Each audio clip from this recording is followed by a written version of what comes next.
Այս անգամ ուզում եմ պատմել այն դեպքի մասին, որ տեղի ունեցավ 1980 թվականի ամռանը Հադրութի շրջանի Վանք գյուղում։ Վանքը հենց շրջենտրոն Հադրութ քաղաքին կից գյուղ է։ Այս գյուղի գերեզմանոցը, որ գյուղի արևելյան կողմում է տարածվում, մի քիչ ավելի ցած դիրքի վրա, քան ինքը գյուղն է, սովորաբար մեր գերեզմանոցները բնակավայրից վեր են գտնվում, բայց Վանք գյուղում գերեզմանոցը գյուղից ավելի ներքև է, որ քիչ է պատահում։ Եվ գերեզմանոցի կենտրոնում Սպիտակ խաչ անունով մի միջնադարյան վանք կա, որի համալիրը բաղկացած է եկեղեցուց որմնափակ խաչքարից։ Որմնափակ խաչքարը 1346 թվականին կերտված շատ հետաքրքիր, Արցախում նույնպես պատահող, բայց ոչ մեծաթիվ, սակավադեպ հուշարձաններից մեկն է, եւ ես 80 թվականին փաստորեն հասել եմ Վանք գյուղ, Սպիտակ խաչ վանք,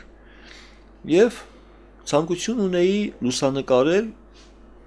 այն ինչ որ ինձ հետաքրքիր էր, մասնավորապես որմնափակ խաչքարը։ Հիմա այս որմնափակ խաչքարի դեմ դիմաց մի ծառ էր աճել, որ հիմա այդ ծառը դեռ կա, որտեղ մի քանի տարի առաջ եւս մի անգամ առիթ եմ ունեցել եւ տեսել եմ այդ ծառը արդեն բավական ավելի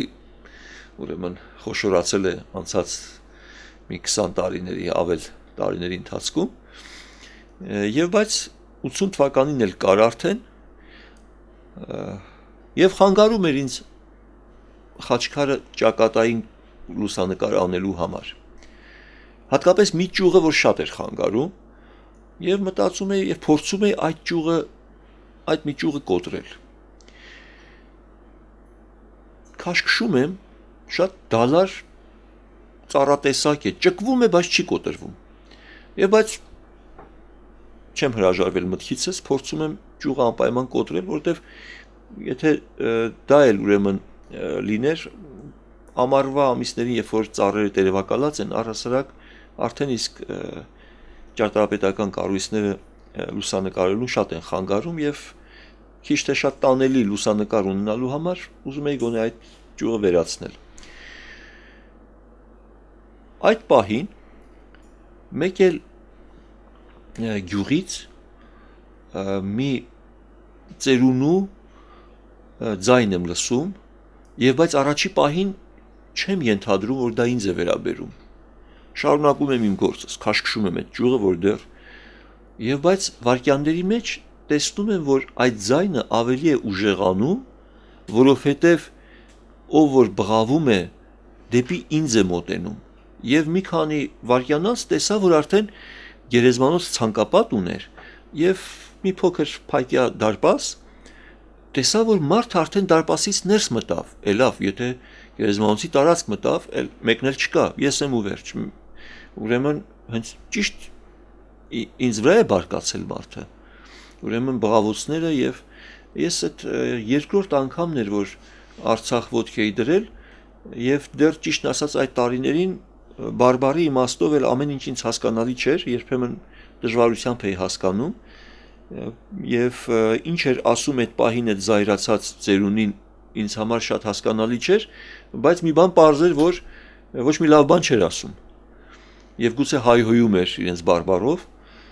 մոտարապես այ վայրենի, այ գազան, ես ինչ ես անում, որտեվ հետո որ մոտեցավ, հասկացա եւ եկավ ասեց բարևեցի, ես արդեն թողեցի, որտեվ ծառի ճյուղը թողեցի, ես էլ մի քանի քայլով մոտեցա, որովհետեւ արդեն պարզ էր, որ ինձ հետ գործ ունի։ Բարևեցի, բարևից վրա միանգամից ասեց հայաստանցի ես։ Ասեցի այո։ Ասեց բա դու հայաստանցի ես, հո գազան չես։ Դու չես տեսնում, որ սա սուրբ ծառ է։ Ասի դե ինձ համար ծառ է, էլի հայրիկ ջան, չեմ իմացել, որ սուրբ է կամ ինչով է սուրբ։ Այդ տղա ջան, սա փռշնի է։ Փռշնին սուրբ ծառ է, միթե դա չես իմանում։ Ինչ իրավունքով այս ծառի ճյուղը ինչ ես անում, ինչի համար։ Ասեց դե հայրիկ ջան, կներեք, իհարկե չէի իմանում, եթե սուրբ ծառ է, ես ներողություն,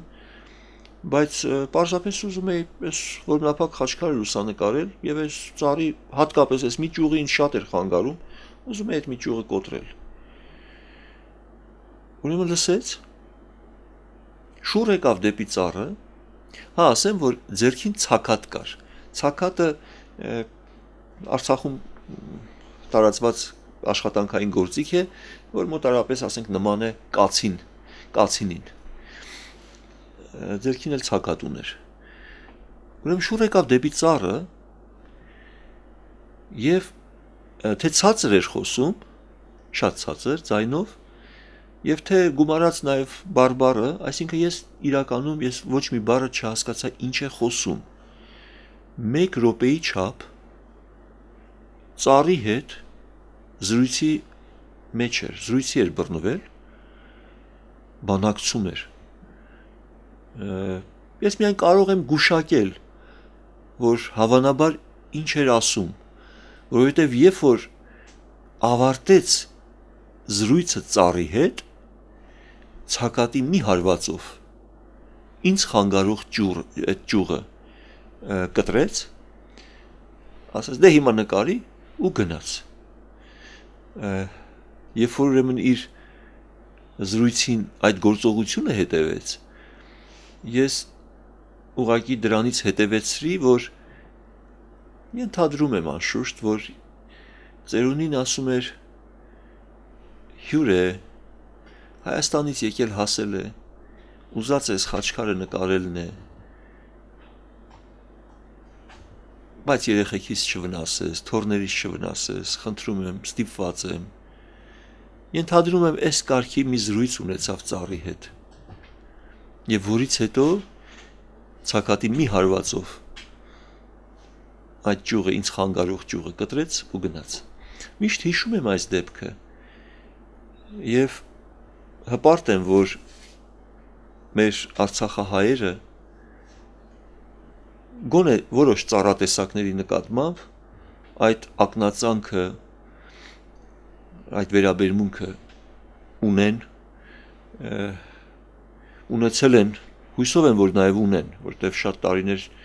իհարկե 30 ավել տարիներ անցել են այդ օրից, բայց օրինակ 2004 թվականին, երբ որ Տումի գյուղի Կարմիր եղցին էինք գնում, Կարմիր եղցու տարածքում տեսանք վայր ընկած հսկայական և չորացած, որտև տապալվել էին դարավոր սոսի ծառեր, տնջրե են ասում տեղական բարբառով, որ իդեպ տնջրեն ևս սուրբ ծառերի ցանկի մեջ է, ինչպես փռշնին, երբ որ մեր ուղեկցի հետ էինք, երբ որ գյուղացի մեկը գնում էր ուրեմն էշով, գնում էր փայտի և հարցրեցի, բայց այս փայտը գյուղին այսքան մոտ, իզուր տեղը ինչու չեն այս չորացած ծառը մասնատում և իբրև վառելիք օգտագործեն, մեր ուղեկից տումեցին, ասեց, որ սա սուրբ ծառ է, ինչ կապ ունի, որ չորացել է և վայր է ընկել, սա սուրբ ծառ է, եթե մեկը նույնիսկ մի ճյուղ այս ծառից վերցնի, որևէ նպատակով, իր ժամկետը սկիզբն ու վերջը 7 օր է, և ուրեմն այդ ընթացքում իր հետ մի դժբախտություն կպատահի, և ոչ մեկ չի համարձակվի սուրբ ծառից մի ճյուղ վերցնի, սա օրինակ 2004-ի մի դեպք էր, որ Տումի գյուղում պատահեց Հադրութի շրջանի, այս դեպքերը ուղղակի կապված ծառերի հետ ինձ հուշում են, որ արցախահայերը հատուկ ակնածանք ունեն որոշ ծառատեսակների նկատմամբ գոնե, որ շատ լավ եմ տեսնում այս երևույթը, անշուշտ սա շատ խորը, շատ հին արմատներ ունի,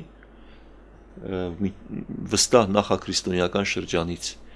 եկած, մեզ հասած և շատ լավ կլինի, որ այս տեսակ սովորույթները բնության նկատմամբ մեր կեցվածքի մեջ, որ արմատացած են, շարունակեն հարատևել, որովհետև միայն դրական է, երբ որ մարդ թեկուզ սուրբ համարելու պատճառով, կապ չունի ինչ պատճառով, ուղղակի փայփայում է եւ հատուկ վերաբերմունք ունի, ակնածանք ունի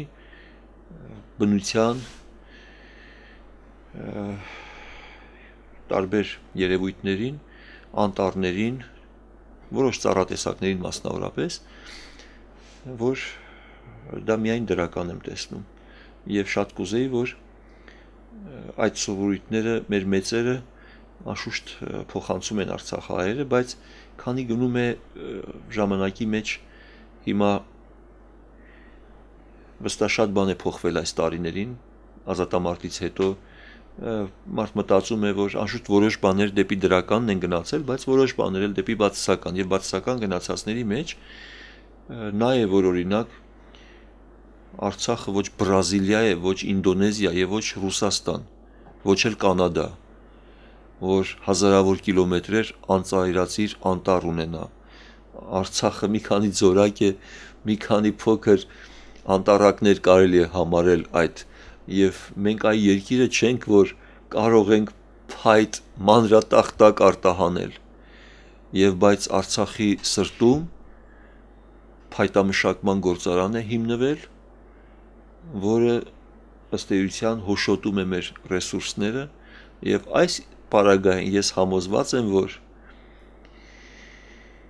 արդյունաբերողները